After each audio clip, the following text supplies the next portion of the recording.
عليكم حبايبي ديالي، كيف ما شفتوا بديت لكم من البدايه بواحد البيفي اللي غادي نحضروا معكم. ماشي بالتفصيل ولكن المهم نشارك معكم بعض الحاجات اللي هذاك البيفي كامل عدلاتهم ماما ما شاء الله عليها بوحديتها.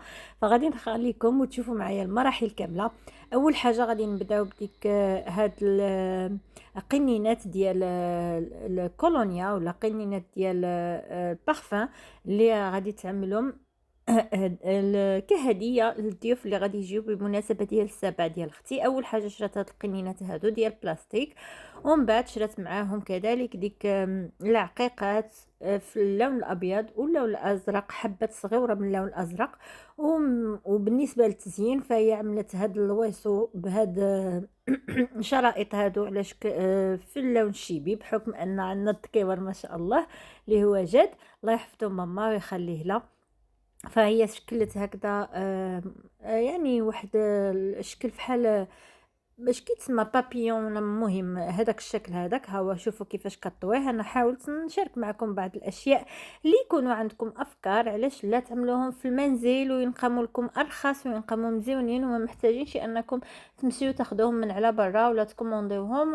وهذا الشيء ماشي بحكم ان زعما حيتاش على الغلا ولا على شي حاجه، ولكن اصلا مزيون كيعطي واحد الحلاوه لشي مناسبه عندكم تحضروها هكذا في الدار وتحضروها مع بعضياتكم وصافي. انا كيف ما كتشوفوا شرات هذا وعملت هذا البابيون بحال هكذا. وبالنسبه هنايا حيتاش انا جيت كنت جبرتها تبارك الله خدمات وسالات.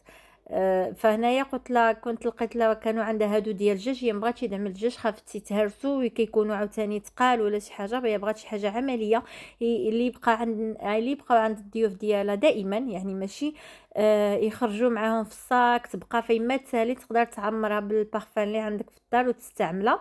فمن بعد بدلت هذوك الدجاج وشرات هذوك البلاستيك، بصراحه كيكونوا عمليين ومزيونين بزاف. هنايا بالنسبه للعقيقه حتى هما كانت شرات الاشكال من بعد كيتشراو راه موجودين عند اللي كيبيعوا اللوازم ديال العقيق، اللوازم هادشي ديال لي دغاجي كيتباعوا بالكيلو، كيتباعوا بالعدد كتير. هي تبارك الله كان عندها يعني كانت عملت الكميه كتير على حسب العدد الحضور. صافي عمراتهم ها هما تبارك الله. هنا كانت عدلت كلشي، انا جيت غير قلت لها عطيني شي وحده وعاود صورهم معايا وصافي باش نوريهم للناس والمتابعين باش هادو افكار وصافي، علاش لا. هنايا كيف ما كتشوفوا بدينا النهار اللي الصبح لغد اللي كان عندنا السابع، فبدينا كنزينوا وكننظموا هادشي. مورا ما سالينا من البارفان، بالنسبه للبارفان عملنا استعملنا البارفان ديال الوليدات الصغار ديال اللي كيكونوا ليترو، فهادوك كيجيو مزيونين وكيتستعملوا. هنا غادي نوري لكم هادو ديال الشمع. عملت هاد لي بوكي ديال لي فلور ديال الورد على شكل شميعات، وصراحه جاو رائعين. فكره غزاله، هادشي كلشي افكار ديالها، كلشي ما شاء الله الله يحفظها ماما هي اللي عدلت هادشي كامل. فشنو شرات الشمع من على برا وشرات معاهم الملون ديال الشمع، وشرات معاهم ملون الشمع. انا صراحه حيت ما صورتش جيت جبرت خدمات ما شاء الله راه كان عندك كميه كثيره، فنعطيكم الافكار وصافي. خدات الشمع وشرات ديك الالوان د الشمع. فكل مثلا كميه الشمع كدوبه فوق حمام مريم، ومن بعد كتزيد معاها واحد القطيره من ديك يا ملون يا ديك اقلام الشمع اللي كيلونوا بهم الوليدات، كتزيد معاهم فيها وصافي. ملي كيدوب وكتعمل معاهم النكهه ديال الريحه ديال الشمع. راه موجودين الريحه اللي كتعطي الروائح مزيونه في الشمع ديالنا، كاينين بزاف الانواع. انا جيت قلت لكم جبرت خدماتهم وفيهم تماره. فشرات كاينين لي مول خاصين ديال الشمع، ولكن هادو كان هي خصها ساعات الكميه كثيره، فاستعملت هاد ليمون هادو اللي حنا كنخدموا بهم ديكشي ديال الشوكولا. تقبت فيهم واحد التقيبه من الداخل من تحت رقيقه ودخلت فيهم الشميعه، ومن بعد بدات كتصب فيهم ديك الشميعات حتى كينشفوا، ومن بعد زينتهم بالساتيون هيدا كيلمع من الفوق. المهم هذا هو الشكل ديالهم. كنتمنى ان تكون وصلت لكم فكره. صراحه ما عنديش شي فيديو كيشرح التفاصيل كيفاش عملتهم بالضبط، ولكن انا على يقين ان شاء الله شي مره نهبط للتطوان ونقول لكم كيفاش خدماته. هو صراحه ساهلين وتقدروا تخدموا بهم عده اشكال وعده انواع، وديك الشمع اللي كيتهرس لكم ولا كيبقى لكم في الدار بشي حاجه تعاودوا تخدموا به الشكيلات اللي بغيتو تستعملوهم في الدار. وهنايا صافي عملاتهم على شكل وريضه، وصراحه جاو رائعين بزاف. شوفوا ما شاء الله الفكره غزاله، ودعملها غير في الدار. من بعد مشيت شريت هاد الكويغطات بحال هكذا وعملته على شكل بوكي كبير وفيه الوريدات من الداخل، وهادشي ما شاء الله كله من الافكار ديالها. والله يحفظها ماما مسكينه ما شاء الله، كيعجبها كيحمقها هادشي تخدموا دائما. فيما اذا جيتوا تشوفوا ترجعوا للقناه راه غادي تلقاو عده حاجات مناسبات كنبدا نشاركها معكم من افكار ديال ماما. كيعجبها هكذا تعمل الحاجات راسها تجلس مسكينه كتجلس في القنيت وتبقى خدامه وديك الشيء، فما شاء الله عليها. المهم شفتوا هذاك الشكل د الورد وتبارك الله ملي كتشعلو كيطلق واحد الريحه مزيونه. وهذا عاوتاني هادو ديال ديك البطائق اللي كيجي فيهم شوكولا والاسم ديال لو بيبي حتى هو حنا عدلناه وكينقام صراحه ارخص وافكار مزيونه كتعدلهم. هادو انا كنت خدمتهم انا بالفوتوشوب الشكل النهائي، وصيفط لها عملت السميات جاد، عملت الالوان اللي يتناسقوا مع التيم اللي عندنا الزرق والذهبي. مهم انا حاولت ما امكن انني نعمل الفكره ديال البطاقه. وهي مشات شرات شوكولا النوع المزيان، شراته بالكيلو. هاد الشوكولا اللي زعما حيت كاينين انواع الشوكولا واتفقت.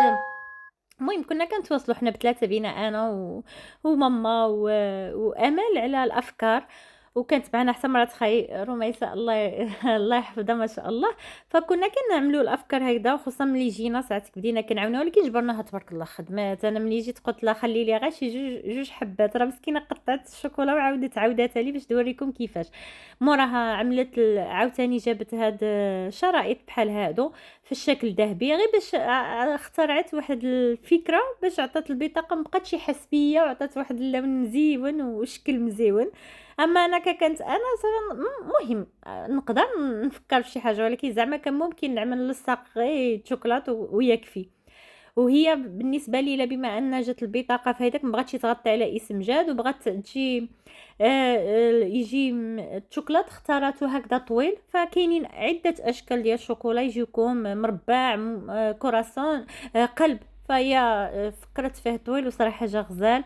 المهم هنا كنعاود لكم انها زعما زينت ديك البطاقه حتى هي زينتها بهاد الشرائط هيدا على شكل لاصو ذهبيه. والقنوته ديالو كتحرقم باش ما كيتسنسرش كنقولوا، باش ما كي ديك شنو اسمه ديك الخيط ما كيهبطش يوضع لنا ديك الشريطه كامله. وصافي وكتلصق ساعاتك بالشمع الفردي د الشمع، حيت هذاك صراحه كيعاون. هو بالنسبه لهذا الشيء الافكار اليدويه والافكار بحال هكذا هذاك هو احسن حاجه. راه تبارك الله عرفتي شحال شريت الحاجات للاسف كنت بعيده وصافي، ما انا كنت نصور معها التفاصيل كامله. وانا جيت في هذه الايام عاود جيت حتى الاخر، حيت مع بحكم المدرسه مصطفى وبحكم واخا ما كتكونش بعد مرات المدرسه كتكون العطله، مي كنكون عنده الكره كتقبطني. ولكن حتى هي مسكينه ما بخلتش عليكم، صورت معاها بعض الحاجات اللي يبقاو عندكم الافكار، واللي ما تصورتوش راه حاولت انني نفيدكم به. صافي ها هو هنايا الشكل ديال البطاقه. شوف تبارك الله كيف جا، وصراحه عندها فكره والله الا مزيونه. جات ديك الويسو من الفوق وديك الشريطه دايزه، وصافي هنايا كتحاول يعني تلصقو ويجي معاوض. هذا هو الشكل ديال البطاقه باسم جاد الحبيب ديالي. هذا هو الشكل ديالها. طبعا انا عدلت الالوان، حاولت نخليهم هما تبارك الله. انا قلت لكم راه خدمات الكميه راه تبارك الله، حيت كانت عارضه الحباب وديك الشيء، فكانت خلات انا قلت لكم هاي بعض الحبات اللي صورتهم. وصافي من بعد بقينا كنفكروا دابا هذوك اللي وريت لكم في الاول ديال الشمع، البوكي ديال الشمع. فبقات لنا كنفكروا كنقول ماما كيعمل، قالت لك انا بغيت نعملو على شكل بوكي ديال الشمع كبير. ايوا بقينا نمشيو نجيو نفتشو. المهم نهار ولا يومين قبل منه حتى جبرت الشكل كيفاش غادي نعدلو. ايوا دابا عاوتاني هادو بقينا كنقولوا كيفاش غنعدلو. مشات شرات هذوك الكريطنات اللي كيجيو واقفين بحال هيدا، وشرات هاد المهم هاد الشريط هذا بحال هذا عاود زينت به.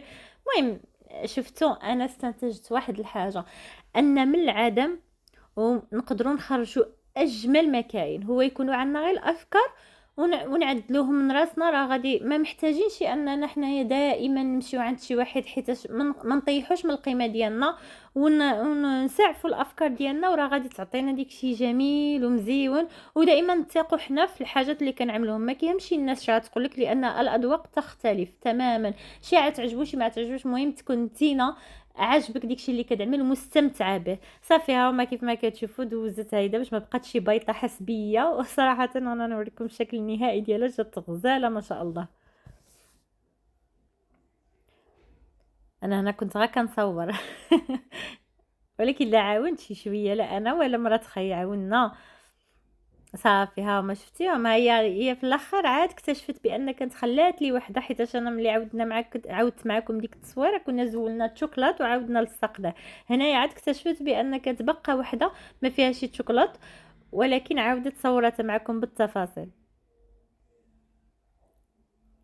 صافي هذا الشكل، وهانتوما غادي تشوفوا كيفاش غادي تنظمهم، وجاو تبارك الله منظمين ديكشي غزال ما شاء الله مزيون. دابا شويه غادي نوري لكم الشكل النهائي ديالو من بعد ما غادي تستفوا. المهم غنوري لكم كتستفوا غادي يجي تبارك الله غزال. هنايا في الواجهه عملاتهم لصقاتهم بالشمع، ومن بعد استفت هادوك البقاء هادوك اللي بقاو لا، وعملت تقريبا واحد جوج ولا ثلاثه من هادو، حيتاش كان عندها الكميه العدد ديال الناس. شوفي كيف جاو غزالين، حتى الالوان جات متناسقه، ديك الذهبي مع الزريراق مع الصفيفار. المهم يعني كتشوفوا على حسب الطيم ولا على حسب اللوينات اللي عندكم، وصافي هادشي اللي كاين. المهم هنايا غادي تستفهم كاملين حتى غادي تسالي هاد القجر واقف كامل بحال هكذا. وبالنسبه للكاميرات ولا المساعدات اللي غادي يكونوا في الحفل، هما اللي غادي يفرقوهم بهذا الشكل هذا. غادي ينزلوهم يا غادي تعملوهم فوق الطابله صراحة، يا غادي تستفوهم على الضياف ملي غيجيو. حنايا صراحة استفناهم على الضياف حتاجو، حيت ما بغيناش ننزلوهم فوق الطابلة، لان كتعرف يقدر يدخل ملي عتستفهم الطابلة كتعمر بجوج ثلاثة د الناس، غادي يبقاو يهزوهم ولا هذا يقدر يجي واحد اخر وما غاديش يلحق ديالو ديكشي. على هادشي فضلنا حتى يدخلوا ويجلسوا الناس عاد نفرقوا كل واحد ديالو. وهنايا شوفوا تبارك الله، هذا هو ديك البوكي اللي قلت لكم عملت له ماما ديك الرجل من تحت شراتو وغلفاتو، وهذا هو الشكل. دابا هنايا النهار ديال الحفل في القاعه اللي كريناها، هنايا كانت كتوجد ماما البيفيه، وجدته هي بكل شيء، هي اللي حدلت. وصراحه والله لا انا شخصيا كيعجبني هاد التحضيرات. شوف هو الانسان ما فيها شوفوا الا كان عندك الماده ولا ما كانش عندك ولا اي حاجه، الا كانت عندك فرصه انك تستمتع وتحضر هادشي بيدك وتبتكر وتوجد فيهم، علاش لا؟ بالعكس واحد الاحساس كيكون مزيان، واخا تبارك الله كيكون واحد شويه ديال التعب وهذا، ولكن الا كنتي كتعملو بحب غادي تعطي فيه. صافي هنا ماما مشات شرات الحاجات، شرات هادشي. وهنايا طبعا هادوك فين نزلت كانوا موجودين، ونزلنا الاشكال. بعد غنوري لكم الشكل النهائي للبيفي كيف جا. هنا عندكم لمحة من التحضيرات الأولية، من بعد غادي نكمل لكم الحفل في الفيديو الثاني باش ما يجيش طويل. فهنايا خليت لكم غير الافكار ديال التحضير، ومن بعد غادي نوري لكم الشاك والحلويات وديك الشيء اللي كيكونوا عندنا حنايا تقريبا زعما في تطوان. هنايا كنا كنوجدوا التخليطه اللي غادي نعملوهم في هنا كما قلت لكم كنا كنوجدوا ديك التخليطه ديال الفواكه الجافه وديال هاد المملحات، باش غادي نعملوهم في ديك الطويصات اللي غادي ننزلوهم فوق الطبيلات ديال الحضور. هنايا كنت جبت هاد المملحات اللي كيكونوا مزيونين في المذاق. وهنا صافي تقريبا نوريكم جوله في القاعه اللي عملنا فيها. صراحه هي نوريها لكم هكذا، من بعد عاد غادي ننزلوا الكيسان وديكشي. دابا غير كانت خاويه، يلا دخلنا لا يلا غادي يبداو شنو سميتهم المساعدات ولا الكاميرات غادي يبداو يعدلوا فيه وديكشي. وهنايا كانت عندنا امسيه نسائيه حنايا غير نسا مع الحضرة التطوانية وديك الشي، وهنايا ها هما كيف ما كتشوفوا الحليوات وديك الشي عم نبداو نوجدوهم واللي غيتنزلوا في البوفيه. فان شاء الله من بعد نوري لكم بالتفاصيل في الفيديو مقبل. هنا وريت لكم غير هيدا قبل ما نبداو. فجابوا لنا الحلوى من عند اللي دائما هو اللي كيعمل لنا الحلويات، كيعمل لنا كل المملحات، اللي هو حلويات ايمن. تبارك الله ما شاء الله عليه، عنده ديك الشي غزال. وهذا هو الشكل ديال ديك هاد البطائق. شوفوا تبارك الله كيف كيجيو الشكل ديالهم. وهنا هنايا هاد السيده ما شاء الله عليها قالت لي ماشي مشكل غير صورني. وصافي غادي تشوفوا الشكل النهائي ديال البيفي. شوفوا تبارك الله كيف جا. عملنا هادشي كامل، شرينا هادو اللي كيكونوا فيهم بيبي اللي بالشميعه النفاخات عملناهم لداخل. هادو لي دغاجي اللي شراتهم ماما وعمراتهم من داخل، حتى هما عمراتهم بديك لي دغاجي صغيورين. هادو الورود اللي وريت لكم. هادو قريعات هي عدلاتهم ديال الماء. انا طبعت، عدلت لها ديك الشكل بالفوتوشوب، هي مشات طبعته قريعه البارفان. هادو اللي وريت لكم ديال لي دغاجي ديال البيبي. وهذا الشكل النهائي ديال البيفي. شوفوا ما شاء الله جا مزيون. وطبعا كنا غادي نزيدو هنايا حتى هذوك ديال الكارطات اللي وريت لكم دو الشوكولات. وهذا هو الشكل النهائي. وصافي انتظروا الفيديو الثاني ان شاء الله. غادي نشارك معكم بعض اللقطات من المناسبه كيف دازت، ومهم الاجواء وديكشي اللي كاين. انتظروني ان شاء الله فيديو مقبل عاوتاني نحاول ان شاء الله نخدمو ونوري لكم.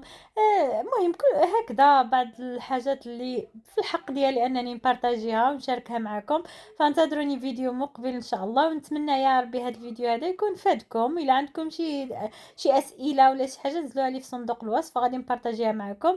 وشكرا لكم بزاف، وانتظروني في فيديو مقبل ان شاء الله.